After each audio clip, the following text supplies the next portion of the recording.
हम लोग यहाँ पर ओबीसी महासभा के अंतर्गत पिछड़ा वर्ग की जो जाति जनगणना होना चाहिए और पिछड़ा वर्ग को जनसंख्या अनुसार कार्यपालिका, न्यायपालिका, विधायिका और प्राइवेट सेक्टर में अधिकार मिलना चाहिए। हमारे को पिछड़ा वर्ग को राष्ट्रीय स्तर पर कोई बजट नहीं मिलता है, बजट मिलना चाहिए।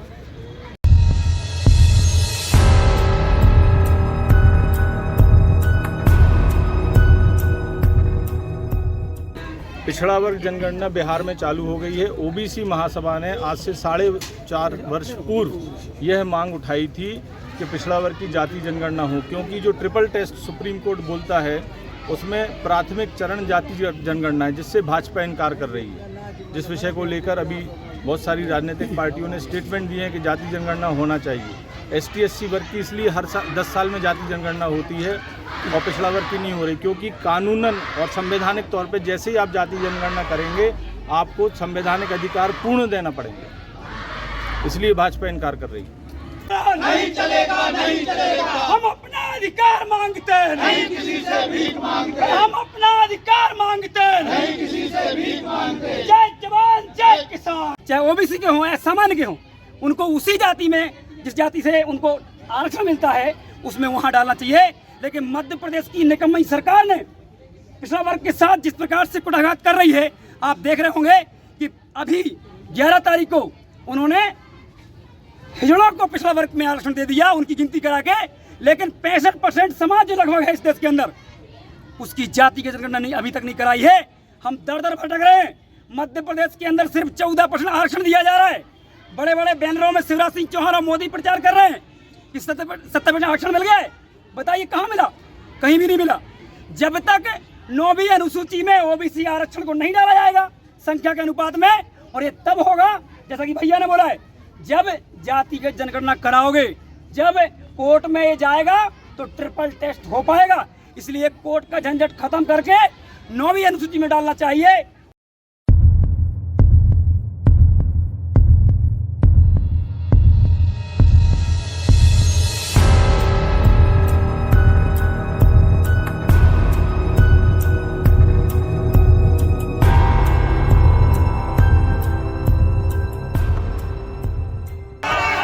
कलेक्टर हमारा नौकर है, कलेक्टर हमारा नौकर है, कलेक्टर हमारा नौकर है, कलेक्टर हमारा नौकर है, कलेक्टर हमारा नौकर है, कलेक्टर हमारा नौकर है, कलेक्टर हमारा नौकर है। जय जवान जय किसान, जय ओबीसी जय संविधान। ओबीसी महासभा जिंदाबाद, जिंदाबाद, जिंदाबाद। ओबीसी महासभा जिंदाबाद, जिंदाबाद, जिंदाबाद। जाति जनगणना लागू करो, लागू करो, लागू करो। जाति जनगणना लागू करो, लागू करो, लागू करो। जाति जनगणना लागू करो, लागू करो, लागू करो। नहीं तो कुर्सी खाली करो, खाली करो, खाली करो। नहीं तो कुर्सी खाली करो, खाली करो, खाली करो। वोट हमारा, राज तुम्हारा, नहीं चलेगा। जिसकी संख्या भारी, उसकी हिस्सेदारी। जितनी जिसकी संख्या भारी, उसकी उतनी हिस्सेदारी। जितनी जिसकी संख्या भारी, उसकी उतनी हिस्सेदारी। जाति जनगणना लागू करो, लागू करो, लागू करो। जाति जनगणना लागू करो, लागू करो, लागू करो। वोट हमारा, राज तुम्हारा, नहीं चलेगा, नहीं चलेगा। वोट हमारा, राज तुम्हारा, नहीं चलेगा, नहीं चलेगा। हम अपना अधिकार मांगते, नहीं किसी से भीख मांगते। हम अपना ओबीसी महासभा जिंदाबाद, जिंदाबाद, जिंदाबाद। ओबीसी महासभा जिंदाबाद, जिंदाबाद, जिंदाबाद। जाति की जनगणना लागू करो, लागू करो, लागू करो। जाति की जनगणना लागू करो, लागू करो। जय जवान जय किसान, जय ओबीसी जय संविधान। जय जवान जय किसान, जय ओबीसी जय संविधान। ओबीसी महासभा जिंदाबाद, जिंदाबाद, जिंदाबाद। वोट हमारा, राज तुम्हारा, नहीं चलेगा, नहीं चलेगा, नहीं चलेगा, नहीं चलेगा। हम अपना अधिकार मांगते हैं, नहीं किसी से भीख मांगते। हम अपना अधिकार मांगते हैं, नहीं किसी से भीख मांगते। जय जवान जय किसान। हम लोग यहाँ पर ओबीसी महासभा के अंतर्गत पिछड़ा वर्ग की जो जाति जनगणना होना चाहिए और पिछड़ा वर्ग को जनसंख्या अनुसार कार्यपालिका, न्यायपालिका, विधायिका और प्राइवेट सेक्टर में अधिकार मिलना चाहिए। हमारे को पिछड़ा वर्ग को राष्ट्रीय स्तर पर कोई बजट नहीं मिलता है, बजट मिलना चाहिए। और अभी वर्तमान में कल ही शिवराज सिंह जी ने मंदिर को लेकर एक आदेश जारी किए हैं जिसमें उन्होंने संपत्तियां पुजारियों को दे दी हैं। ये संपत्तियां जो हैं पिछड़ा वर्ग, दलित और आदिवासियों के हमारे पूर्वजों ने दान की थी और मंदिर को दान की है, पुजारी को दान नहीं की है। इसलिए पुजारी को कोई अधिकार नहीं बनता उस संपत्ति को रखने का या उससे अपना जीवन चलाने का। वो मंदिर के लिए दान की गई हैं। इसलिए ओबीसी महासभा इस विषय का भी पुरजोर विरोध करती है। इस हेतु हम लोग यहाँ दमोह में और इसका आज प्रदेश स्तर पे और राष्ट्रीय स्तर पे ज्ञापन हो रहा है। मेरे साथ राष्ट्रीय कोर कमेटी से महेंद्र सिंह जी हैं और हमारे कार्यकारी जिला अध्यक्ष प्रभारी सुरेंद्र कुर्मी जी हैं, एससी महासभा के राष्ट्रीय अध्यक्ष प्रवीण जी हैं और हमारे पूरे बहुत सारे साथीगण हैं। यहाँ कोई ज्ञापन भी दिए जा रहे हैं? हाँ, हम लोग ज्ञापन देने आए हैं। 21 बिंदुओं का हमारा ज्ञापन है जिस विषय पे हम इसको राष्ट्रीय और प्रदेश स्तर पे, जिला स्तर पे दे रहे हैं। पिछड़ा वर्ग जनगणना की मांग कर रहे हैं। पिछड़ा वर्ग जनगणना बिहार में चालू हो गई है। ओबीसी महासभा ने आज से 4.5 वर्ष पूर्व यह मांग उठाई थी कि पिछड़ा वर्ग की जाति जनगणना हो, क्योंकि जो ट्रिपल टेस्ट सुप्रीम कोर्ट बोलता है उसमें प्राथमिक चरण जाति जनगणना है, जिससे भाजपा इनकार कर रही है।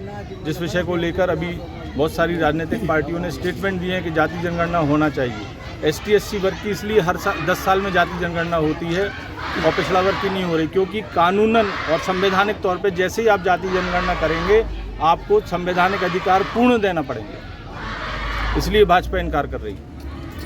सोशल मीडिया पे देखा है कि हमारे माननीय मुख्यमंत्री ने संत जो है हमारे बागेश्वर महाराज जी के कहने पर मंदिरों का 10 एकड़ का उन्होंने फैसला पुजारियों के हाथ में दे दिया। मैं बागेश्वर महाराज से सार्वजनिक रूप से निवेदन करता हूँ कि आप ST/SC OBC वर्ग को जोड़ते हैं, कथाएं करते हैं, अच्छी बात है, परंतु जब आप ब्राह्मणों के लिए मांग रहे थे तो इस वर्ग के लिए भी मांग लेते, पिछड़ा वर्ग के लिए भी मांग लेते, दलितों के लिए भी मांग लेते, आदिवासियों के लिए भी मांग लेते। उनके अधिकार क्यों नहीं मांगे आपने? ये बहुत बड़ा प्रश्न है, जबकि हमारी ही वर्ग के लोग ज़्यादा हैं, 95% है। आपके बुंदेलखंड में 68% OBC है। यह दैनिक भास्कर ने छापा है फ्रंट लाइन में, मैं नहीं बोल रहा हूँ। तो जब हमारा सबसे बड़ा वर्ग है तो हमारे अधिकारों की भी बात बागेश्वर महाराज जी को करना चाहिए। उन्होंने सिर्फ ब्राह्मणों की बात की, ताकत दिखाई हमारे वर्ग को खड़ा करके और अधिकार लिए ब्राह्मणों के लिए। यह कहाँ तक उचित है आप बताएं। धन्यवाद। मैं ओबीसी महेंद्र सिंह लोधी, राष्ट्रीय कोर कमेटी सदस्य ओबीसी महासभा। जैसा कि आप देख रहे होंगे कि हम ज्ञापन देने आए हैं ओबीसी महासभा के माध्यम से, और प्रमुख मुद्दा है हमारा जातिगत जनगणना जो 1931-32 में हुई थी। और ये जातिगत जनगणना इसलिए होती है ताकि पता चले कि कौन सा समाज, कौन सी जाति, कौन सा वर्ग कितना कमज़ोर है और कितना उठ चुका है। लेकिन आप देखिए मध्य प्रदेश के अंदर, मतलब कहना नहीं चाहिए ऐसी भाषा कि हिजड़ों को की गिनती करा के और पिछड़ा वर्ग में डाल दिया गया। क्या मैं पूछना चाहता हूं मध्य प्रदेश की सरकार और मोदी जी से कि सिर्फ क्या हिजड़े पिछड़ा वर्ग में होते हैं क्या अन्य समाज में, जाति में नहीं होते क्या? लेकिन सिर्फ ओबीसी वर्ग में, पिछड़ा वर्ग में क्यों डाला गया? ये कहीं ना कहीं ओबीसी समाज का अपमान है। हम किन्नरों को, ट्रांसजेंडरों का सम्मान करते हैं और उनको आरक्षण मिलना चाहिए, लेकिन उनको अलग से देना चाहिए। या फिर जिस भी जाति के हैं, जहां भी उनका आरक्षण पड़ता है, चाहे वो SC के हों, चाहे ST के हों, चाहे OBC के हों या सामान्य के हों, उनको उसी जाति में, जिस जाति से उनको आरक्षण मिलता है उसमें वहां डालना चाहिए। लेकिन मध्य प्रदेश की निकम्मी सरकार ने पिछड़ा वर्ग के साथ जिस प्रकार से कुटाघात कर रही है, आप देख रहे होंगे कि अभी 11 तारीख को उन्होंने हिजड़ों को पिछड़ा वर्ग में आरक्षण दे दिया उनकी गिनती करा के। लेकिन 65% समाज जो लगभग है इस देश के अंदर, उसकी जाति की जनगणना नहीं अभी तक नहीं कराई है। हम दर दर भटक रहे हैं।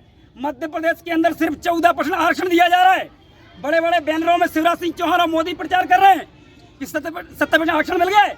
बताइए कहाँ मिला? कहीं भी नहीं मिला। जब तक 9वीं अनुसूची में OBC आरक्षण को नहीं डाला जाएगा संख्या के अनुपात में, और ये तब होगा जैसा कि भैया ने बोला है, जब जातिगत जनगणना कराओगे, जब कोर्ट में ये जाएगा तो ट्रिपल टेस्ट हो पाएगा। इसलिए कोर्ट का झंझट खत्म करके 9वीं अनुसूची में डालना चाहिए और OBC आरक्षण देना चाहिए। दूसरी बात, जैसा कि आप लोगों ने, भैया ने बताया है कि देखिए पूरे देश के अंदर ST/SC OBC के लोगों की मंदिर में संपत्ति लगी हुई है। लगी है कि नहीं लगी? और हम हिंदुत्व का झंडा ढोते हैं डेली और उनको हम पूजा पाठ करते, सम्मान करते हैं। लेकिन आज सरकार को क्या जरूरत पड़ गई कि वो जो जमीन लगी है हमारी, लोधियों की, कुर्मियों की, यादवों की, कुशवाहों की, SC/ST की, जो मंदिर में हमने भावनात्मक रूप से लगाई है, कि चलो हमारा धर्म आगे बढ़ेगा, लेकिन ऐसा कैसा धर्म बढ़ाया जा रहा है कि आज वो जमीनें उनको बेचने का अधिकार सरकार दे रही है।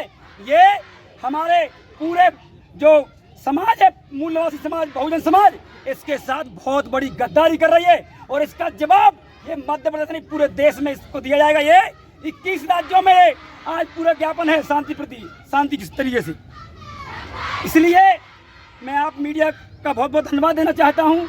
जातिगत जनगणना में जातिवाद नहीं फैलने वाला, जैसा कि आरएसएस बीजेपी कहती है।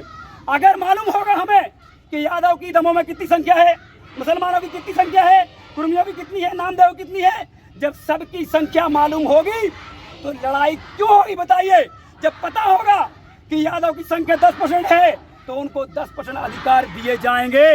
फिर कोई लोधी, कोई कुर्मी, कोई सवर्ण ब्राह्मण बनिया विरोध नहीं करेगा। क्यों? क्योंकि उसका संवैधानिक अधिकार बनता है आर्टिकल के माध्यम से।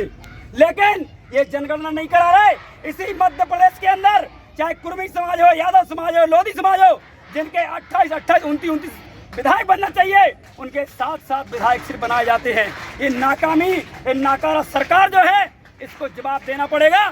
हम जातिगत जनगणना के लिए खड़े हैं और इसके लिए हम लगातार संघर्ष करेंगे। धन्यवाद। हम लोग ओबीसी महासभा की मांगों को लेकर उपस्थित हुए हैं। जोर से बोलिए। ओबीसी महासभा की मांगों को लेकर उपस्थित हुए हैं, जिसके अंतर्गत सबसे प्रमुख मांग हमारी जातिगत जनगणना कराई जाए।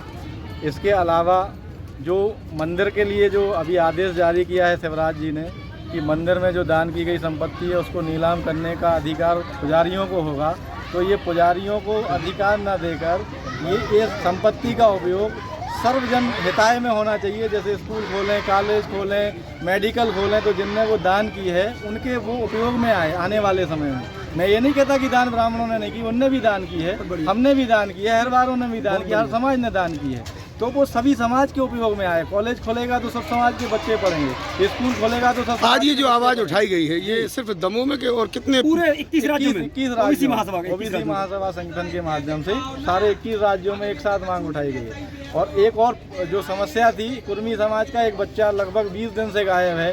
कैसा शासन प्रशासन है, गला मुर्दा उखाड़ लाते 20 दिन के अंदर, तो अभी तक उनको बच्चा नहीं मिल रहा है, कहाँ गया है। इसके बाद भी अगर सरकार नहीं आपकी बात हम मानती, लोग उग्र आंदोलन करेंगे, जेल भरेंगे, जेल में जाएंगे, हम लोग डरते थोड़ी हैं। चाहे भारत देश का कोई भी जिला हो, कोई भी स्टेट हो या हमारा भारत देश, ओबीसी की जनगणना प्रत्येक जिला, प्रत्येक राज्य में, पूरे भारत देश में करा लेनी चाहिए। हमारी ओबीसी की आबादी मिनिमम 50% से मैक्सिमम 60 और 65% है। जिसकी जितनी आबादी उतनी उसकी हिस्सेदारी क्यों नहीं होनी चाहिए? होनी चाहिए। यदि हमारी आबादी 60% है तो हमको 60% आरक्षण दिया जाना चाहिए। आज ओबीसी के लोग ना विधायिका में देखने को मिल रहे हैं, ना कार्यपालिका में, ना न्यायपालिका में। ऐसा क्यों?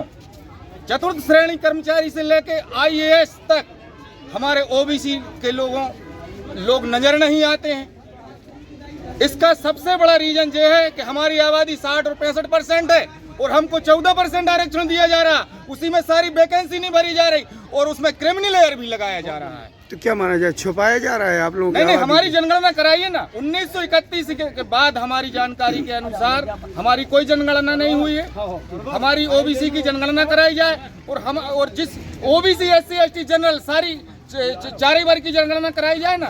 जिसकी जितनी आबादी हो उसको उतनी हिस्सेदारी देना चाहिए। ऐसा क्यों नहीं हो रहा है? हमारे ओबीसी का हक अधिकार लोग खा रहे हैं। सत्ता सरकार को इन चीजों पर ध्यान देना चाहिए और यदि ऐसा चलता रहा तो ओबीसी अब जागरूक हो चुका है, ये नहीं चलेगा। जिसकी जितनी आबादी उतनी उसकी हिस्सेदारी रहेगी।